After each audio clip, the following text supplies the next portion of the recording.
Let's look at the three kinds of lines on a really simple object. Let's say we have a ball here. It's really straightforward. We kind of understand lines that find the outside edge, right? Often what we run into are lines that come from behind. And that would be something that comes around the surface of the object. But let's say we had a wall here, or something was overlapping this ball. They could also be lines that come from behind a line of overlap. Both of these are lines that come from behind. Then there's lines that appear from nothing and then disappear into nothing again. These are often fine details that we can see on the surface of an object, for example. So in a really simple illustration, we have lines that find the outside edge, lines that come around from behind, or lines that come from behind and overlap, and we have lines that appear from nothing and disappear again.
I just wanted to do a quick little pep talk about the finishing touches. So here I did the study of my hand, and I really concentrated on those three kinds of lines. Lines that find the outside edge, lines that come around from behind, like here, and lines that appear and disappear again into nothing. I like to say this when we're talking about like how do we know when a drawing is sort of finished. A drawing needs a little bit of time to step back away and reflect on what's going on. One really good indicator is when we take a look at our subject compared to the drawing. Are there some areas that are sort of much more dimensional in the subject than they are in the drawing? In other words, are some areas of the drawing going more flat than they should? And as I'm looking at this drawing, I'm noticing that sort of like this area, this whole finger actually, this section of the finger is kind of just flattening out. But when I'm sort of looking at my subject, it's very round and dimensional, and I can see muscles and, you know, more flesh here. And I've even seen some of that up here. Like I kind of simplified it too much. Just one line coming around doesn't quite capture the depth. So I'm going to add some more information here by carefully looking and carefully finding those same lines. And I'm really also noticing that over here in the thumb area, that a lot of this is sort of flattening out too much.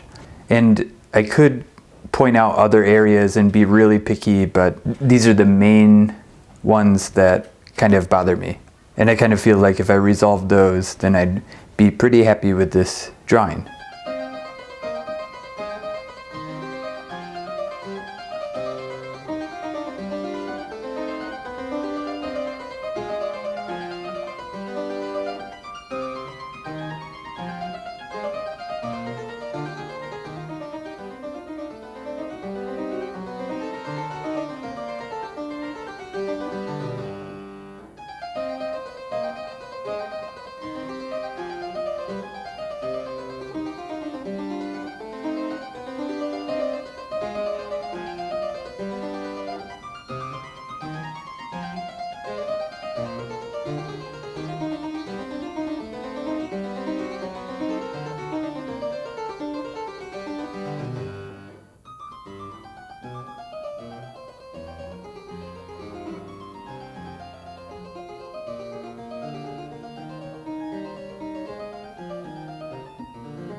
So we have our charcoal pencils.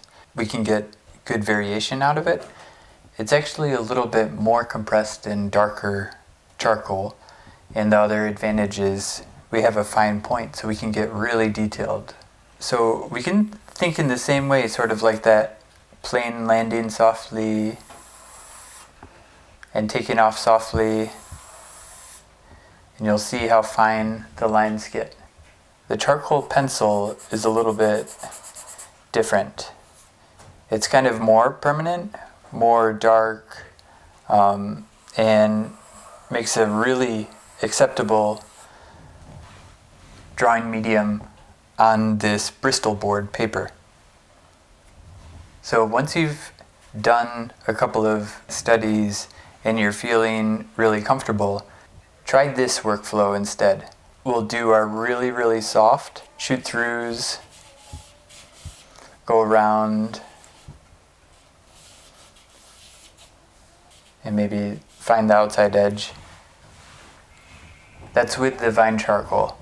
But when we go to do our sensitive marks, we'll use the charcoal pencil.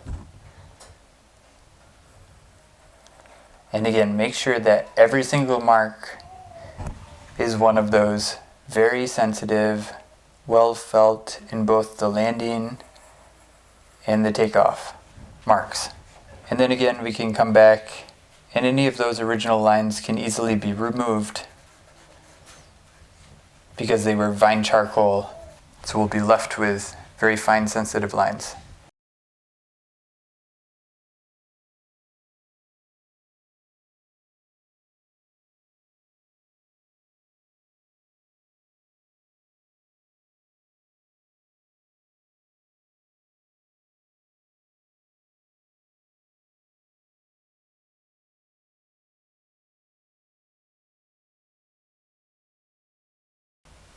It's going to be all about that sensitive mark.